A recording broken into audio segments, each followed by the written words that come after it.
सभी को जय हिंद दोस्तों। आप सभी का हार्दिक स्वागत है जय हिंद रिएक्शंस पे।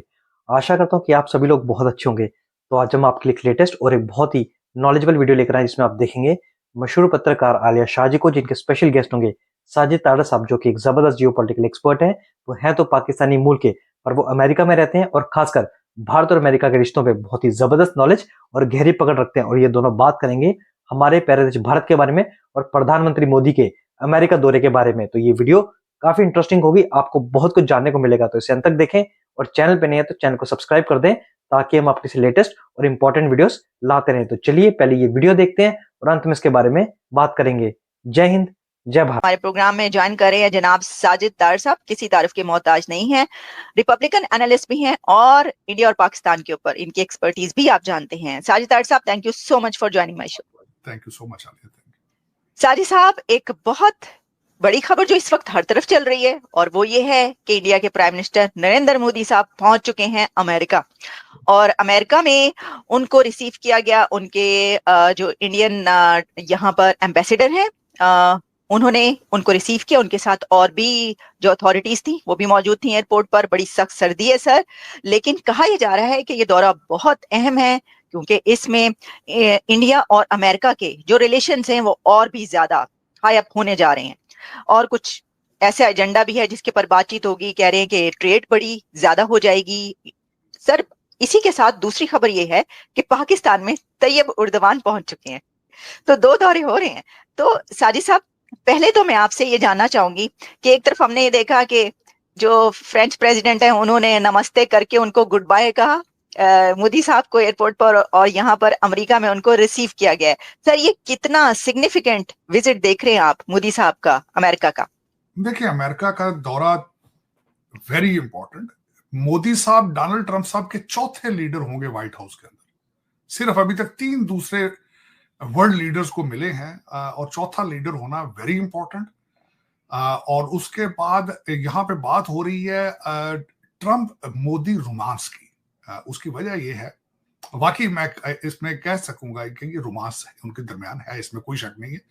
क्योंकि डोनाल्ड जब ये पिछले टर्म्स के अंदर हाउडी मोदी हुआ था, यहां पे 50,000 लोग वहां पे इकट्ठे हुए थे सितंबर 2019। और वहां पे मोदी साहब ने एक फिक्रा कहा था जिसकी बाज़गश्त बड़ा अरसा रही थी। अब की बार ट्रंप सरकार, तो रोमांस तो उनके दरमियान है। फिर उसके जवाब में मोदी साहब ने इनको इनवाइट किया, भारत की इन्होंने दावत दी, और फिर वो डोनाल्ड ट्रंप साहब यहां से गए अहमदाबाद, और 1 लाख लोगों ने वहां पे डोनाल्ड ट्रंप साहब को रिसीव किया। और वहां पे उस इवेंट का नाम था नमस्ते ट्रंप। तो रोमांस तो उनके दरमियान मौजूद है, इसमें कोई शक नहीं है। Modi sahab is not an ordinary leader, he is an extraordinary leader. मैं बल्कि इस पे भी मैं बताना चाहूंगा कि क्या मोदी साहब ने आने से पहले ट्वीट क्या किया है, उन्होंने फाउंडेशन क्या लेआउट की है। बल्कि ये भी मैं बात करना चाहूंगा कि डॉक्टर जयशंकर साहब जो अपने पिछले दौरे के अंदर मोदी साहब के इस दौरे की क्या तैयारी करके गए थे। लेकिन थोड़ा सा मैं बोलना चाहूंगा, खासकर अपने बिलखसूस पाकिस्तानी लोगों को, अगर कोई देख रहे हैं तो उनको बताना चाहूंगा कि लीडर जब जाते हैं बाहर दौरों पे तो वो क्या करते हैं। वो बिलखसूस मैं इस चीज के हक में होता हूं, हमेशा कहता हूं कि Modi is a nationalist leader, और मैं हमेशा ये कहता हूं पाकिस्तान को भी एक नेशनलिस्ट लीडर की जरूरत है। आधे लीडर की जरूरत नहीं है जिसका आधा पांव पाकिस्तान में एक टांग हो और दूसरी टांग दुबई या लंदन में हो। हमें ऐसा लीडर नहीं चाहिए। इसीलिए आपका और भारत का कंपैरिजन नहीं बनता। आपकी डेस्टिनेशन अब जो है वो काबुल की तरफ है। आपको सिर्फ अब अफगानिस्तान के साथ कंपेयर किया जा सकता है। Bangladesh is even then better than you are. अब मैं उसमें बात करना चाहूंगा कि पेरिस के अंदर, फ्रांस के अंदर मोदी साहब क्या करके आए, किस तरह रिसीव किया। जो मुझे चीजें अच्छी नजर आई मैं बताना चाहूंगा। एक तो ही वॉज अ को चेयर ऑफ द समिट, और ये तीसरी समिट थी। पहले 2 समिट, एक यूके में हो चुकी है और ये एक साउथ कोरिया में हो चुकी है, तीसरी समिट थी।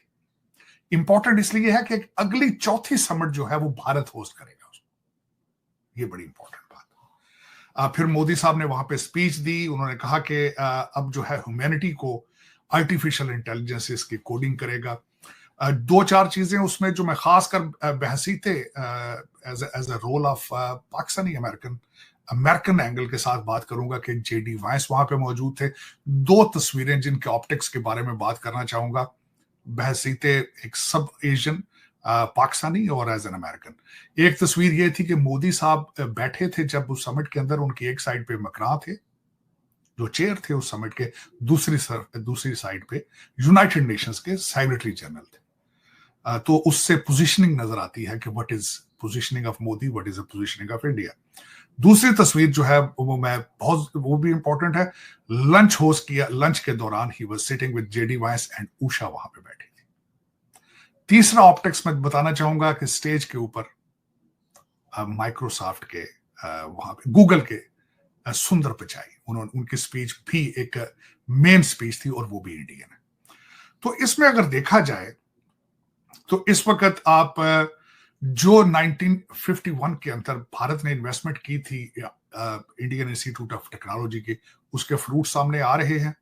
और आप देख रहे हैं कि इस वक्त अगर देखा जाए तो वेस्टर्न सिविलाइजेशन के अंदर दो कौमों का अरूज नजर आ रहा है, एक ज्यूइश और दूसरे भारतीय। और उसके पीछे सीक्रेट क्या है? तालीम है, इनोवेशन है, विल है, डेडिकेशन है, ये चीजें हैं। इसके बगैर आगे नहीं हो सकता। लेगेसी का लोगों को शौक है, जो कि जहां से मैं हूं वहां इन चीजों का बिल्कुल फुकदान है। लोगों को तालीम अभी तक मुझे आज किसी ने क्वेश्चन किया किसी चैनल पे कि पाकिस्तान में आर्टिफिशियल इंटेलिजेंस का मुस्तकबिल क्या है, तो मैंने एक सिंपल जवाब दिया था, जहां लोग अभी जिन्नात में और काले जादू में और काले बकरों में बिलीव करते हो, उनको आर्टिफिशियल इंटेलिजेंस की जरूरत नहीं होती। और वाकई आज मैं वाकई कहूंगा वहां पे आज भी जिन्नात के जरिए गवर्नमेंट हुकूमत चलाने की कोशिश की जा रही है। मैंने अगले दिन एक और बात आलिया की है कि डीप सीक से ये क्वेश्चन किया था कि what is the future of Pakistan. उसमें 3-4 चीजें और उसका जवाब आया, और उसमें जवाब में उन्होंने पॉलिटिकल करेक्टनेस की, लेकिन एक चीज उन्होंने मैं डिस्कस करना चाहूंगा आपसे कि उन्होंने कहा कि 60% पॉपुलेशन इज एज ऑफ 30, और अगर इनकी सही तरबियत ना की गई तो you can figure out what is the future. अफसोस के साथ वो जिस ग्रुप की मैं बात कर रहा हूं, उनकी आंखें बंद और कान बंद है। ट्वीट को यूज करते हैं सारा दिन, टिकटॉक पर बैठे हैं, ट्विटर पे बैठे हैं, एक्स पे, इंस्टाग्राम पे हैं, लेकिन उर्दू इंग्लिश का एक लफ्ज नहीं जानते, एक लफ्ज नहीं लिख सकते। उनको पता नहीं है इस उर्दू को इंग्लिश में गूगल से फ्री ट्रांसलेट किस तरह करना है। दुख के साथ कहूंगा आज भी, और एक बहुत पॉपुलर मजहबी पार्टी / सियासी पार्टी उनको मुसलसल बता रही है रियासत मदीना और तालिबान खान, ये उनकी डेस्टिनेशन। दुख के साथ कहूंगा। आगे चलते हैं। जो मेन इसमें आर्टिफिशियल इंटेलिजेंस AI समिट थी, उसमें जो चीजें सामने आई हैं, उसमें सबसे बड़ी बात यह थी कि अमेरिका ने और यूके ने इसका जो डिक्लेरेशन था उसको साइन करने से इनकार किया, जिसमें जेडी वाइस ने अपनी स्पीच में कहा कि too many regulations and it will choke the future of the artificial intelligence. जिन्होंने साइन किए वो फ्रांस, चाइना और भारत थे। जो दूसरी सबसे बड़ी बात यह थी कि मैक्रोन ने 112.5 बिलियन डॉलर जो है वो फ्रांस की आर्टिफिशियल इंटेलिजेंस के लिए, इकोसिस्टम उसका नाम है, उसके लिए उन्होंने मुख्तस किए। और दूसरी बात जो सबसे बड़ी थी, गूगल के जो एक विंग है उसका नाम है डीप माइंड, उनके जो हेड थे मिस्टर हैसेबिस, उनकी बात एक बड़ी इंपॉर्टेंट उन्होंने की। उन्होंने कहा सरप्राइज कि पॉलिसी मेकर्स जो है उनको अंदाजा ही नहीं कि आर्टिफिशियल इंटेलिजेंस किस तेजी के साथ तरक्की की तरफ जा रहा है। यहां पे मैं ये जरूर मेंशन करना चाहूंगा कि आर्टिफिशियल इंटेलिजेंस की दुनिया में यूरोप आज पीछे है, जो फ्रंट लाइन पे अभी जो जा रहे हैं वो US और चाइना है। इसका जो जिक्र है वो वहां पे किसने किया, मैं उसके बारे में भी बताना चाहूंगा।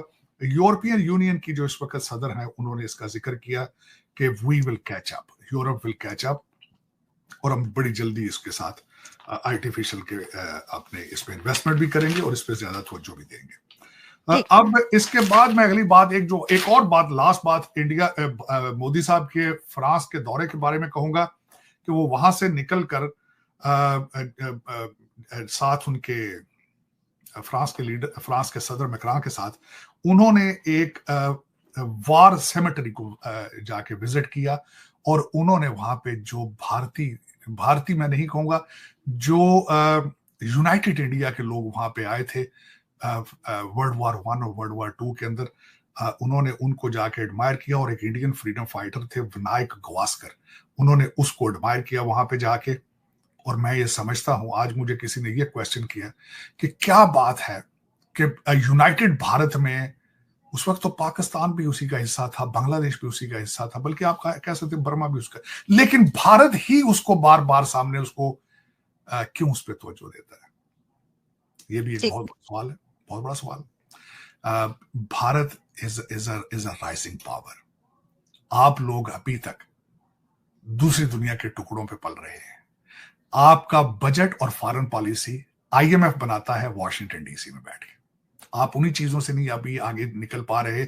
आप हिस्टोरिकली किसी चीज को एडमायर किस तरह कर पाएंगे, अपने एसेट्स के ऊपर आप अपना क्लेम किस तरह करेंगे, चाहे वो हिस्ट्री हो। आपके ज्यादातर लीडरान और पाकिस्तान चलाने वाले डुअल सिटीजन है। उनकी एक टांग पाकिस्तान में होती है, दूसरा पासपोर्ट दूसरी जेब में ब्रिटिश पासपोर्ट होता है या कैनेडियन। तो this is above your pay grade to claim the history, to fix the history. बल्कि कोहिनूर हीरे के ऊपर भी क्लेम भारत का है, आपका नहीं है। बिकॉज यू आर, मैं हमेशा ये कहता हूं, you are not Pakistani. Because Pakistan के अंदर इस वक्त अलमिया ये है, पाकिस्तान के अंदर पाकिस्तानी कोई नहीं रहने वाला। जो बच्चा पैदा होता है उनमें से ज्यादातर ख्वाहिश होती है पैसे देकर जाके मौत खरीदते हैं। कल भी मैं अफसोस के साथ कहूंगा कि 65 बच्चों की कश्ती इटली के पास डूब गई, जिसमें 15 मर चुके हैं, बाकी कुछ निकाल लिए गए। एग्जैक्टली। ये वो उन कौमों के लिए ये जरूरी नहीं है कि हिस्ट्री को पढ़ा जाए, देखा जाए हमारे हीरो लोकल कौन है। आपके सूबे का एक चीफ मिनिस्टर है, आज भी वो कहता है मैं गजनवी हूं और इस्लामाबाद के ऊपर 17 हमले करूंगा। हालांकि उसको ये नहीं पता कि Ghaznavi was not a Pakistani. और पाकिस्तान में क्या है कि जेलम के पास जो पहला बैटल ग्राउंड होता था, वहां पे हम हमेशा हर फॉरेन इन्वेडर को लेट के वेलकम करते थे। हमारे डीएनए में फाइटिंग नहीं है, हमारे डीएनए के अंदर पार्टी है। तो उसमें अगली बात मैं बताना चाहूंगा, बातें हैं, मोदी साहब लैंड कर चुके हैं व्हाइट हाउस में, I am sorry in the US, in Washington DC. यहाँ पे वाकई बर्फ कल 5-6 इंच पड़ी है। 2-3 बसों के अंदर जो है भारतीय डायस्पोरा गया, उन्होंने उनको रिसीव करना था। और उसके बाद उनका स्केड्यूल, कल उनकी मुलाकात होगी 4 बजे प्रेसिडेंट ट्रंप के साथ। मोदी साहब ने आने से पहले एक ट्वीट के जरिए बताया, एजेंडा डिक्लेयर करने की कोशिश की कि क्या बातें होंगी। उसमें 5 चीजें उन्होंने मेंशन की हैं: technology, defence, trade, energy, supply, resilience. और उसके बाद उन्होंने कहा कि वीजा बात करेंगे, हम बात करेंगे माइग्रेशन की, चाहे लीगल हो चाहे इलीगल हो। मैं उस पर भी आने की कोशिश करता हूं। मोदी साहब की 5 मीटिंग्स हैं। मोदी कल उनका आफ्टर डोनाल्ड ट्रंप की मीटिंग के साथ कल डिनर होगा, प्राइवेट डिनर होस्ट किया जाएगा व्हाइट हाउस के अंदर। और उसके बाद 5 मीटिंग्स हैं, जिनमें सबसे ज्यादा इंपॉर्टेंट मीटिंग जो है इलान मस्क के साथ अलग मीटिंग करेंगे। और वहां पे वो ना सिर्फ टेस्ला डिस्कस करेंगे, वो स्टार गेट जो यहाँ पे बनाया जा रहा है उसको भी डिस्कस करेंगे। उसके बाद जो सबसे ज्यादा एक्सपेक्टेशंस हैं इस वक्त वॉशिंगटन डीसी के अंदर, एक्सपेक्ट क्या किया जा रहा है, अमेरिकन क्या एक्सपेक्ट कर रहे हैं, भारत की तरफ से क्या एक्सपेक्ट किया जा रहा है। भारत की तरफ से उनका जो एयर डिफेंस है, उनकी एयरफोर्स, उसके हवाले से उनकी डिमांड है कि वो F-35 एक्सपेक्ट करते हैं। अमेरिकन शायद F-35 ना दे, लेकिन F-10 तैयारे जो हैं वो शायद ऑफर की जाए। 2 ऑप्शन है, अगर भारत ने एक्सेप्ट किया उसको तो ठीक है, वरना उनके पास ऑप्शन है U-57 तैयारे। पहले रशिया उनको नहीं देने के लिए तैयार था, लेकिन अब वो तैयार है देने के लिए। लेकिन क्या मोदी साहब या भारत डोनाल्ड ट्रंप को नाराज करके रशिया से तैयारी लेगा या नहीं देगा, ये क्वेश्चन मार्क है। उसके बाद क्योंकि उनकी जरूरत इसलिए है कि आपको पता होना चाहिए कि 2 दिन पहले भी मध्य प्रदेश के अंदर एक जहाज के तैयारा गिरा है, जिसमें दोनों पायलट तो बच गए हैं, लेकिन तैयारा खराब हो गया। मोस्ट ऑफ द मिग तैयारे मिराज पुराने हो चुके हैं। अब इससे मैं अगली बल्कि बात मेंशन आपसे ये करना चाहूंगा कि तैयारे तो शायद कागजों में डोनाल्ड ट्रंप सब बेच दे अमेरिका के, भारत के हाथ, लेकिन उन तैयारों को बनाएगा कौन? आपको ये पता होना चाहिए, तेजस तैयारों के इंजन का ऑर्डर अमेरिका को दिया गया था, लेकिन वो बहुत लेट है, बहुत लेट है, नहीं दे पा रहे क्योंकि अमेरिका के अंदर अगली जनरेशन काम करने से इनकार हो चुकी है। 12 साल ओबामा साहब ने लगा के इनको गांजे पे लगाया था, मरवाना पी रहे हैं, यहाँ पे प्रोडक्शन कोई नहीं हो रही है। बिल्कुल आपको पता ही है जो हालात इस वक्त अमेरिका के अंदर चल रहे हैं। उससे आगे चलते हैं, जो एजेंडे पे जो मेजर चीजें सामने हैं मोदी साहब के, वो ट्रेड होगा, जिसमें टैरिफ की बात की जाएगी, जो कि पहले ही आधा होमवर्क मोदी साहब भारत से करके आ रहे हैं। पिछले बजट के अंदर जो हार्ले डेविडसन, टेस्ला और कई गाड़ियों के ऊपर मेडिकल इक्विपमेंट के ऊपर टैक्सेस कम करके आ रहे हैं। They are very smart people, they know how to deal with Donald Trump. उन्होंने डोनाल्ड ट्रंप साहब की पता नहीं स्पीचें या उनकी पर्सनैलिटी को कितनी दफा उस पर रिसर्च करके आ रहे हैं। Indians they are very smart people. तो टैरिफ की बात करेंगे। दूसरा, यहां से जो खरीदने की बात करेंगे अमेरिका से, इस वक्त डोनाल्ड ट्रंप साहब के नंबर 1, एक तो he is famous as a deal maker, जो लेते हैं कुछ देते हैं कुछ लेते हैं, और Modi sahab is ready for that. Modi साहब उनसे तेल लेने की बात करेंगे, एलएनजी लेने की बात करेंगे। मोदी साहब के साथ कुछ इंडियन बिजनेसमैन आ रहे हैं जो एलएनजी गैस के बारे में डील्स बनाने की कोशिश करेंगे। उसके बाद जो मैं माइग्रेशन की बात कर रहा था, उसमें मोदी साहब की प्रायोरिटी के ऊपर H1B वीजा है। उसकी कैप जो है वो इस वक्त सबसे ज्यादा 85-87% जो है भारतीय उसको इस्तेमाल करते हैं। लेंगे देंगे क्या, माइग्रेशन की जब बात की जाएगी, यहाँ पे तकरीबन 95,000 इस वक्त इंडियन जेलों में है जो कि डिपोर्ट होने हैं। भारत उनको एक्सेप्ट करेगा, उनका खर्चा बर्दाश्त करेगा, उसके रिटर्न में कहेगा कि वीजा इजी किया जाए।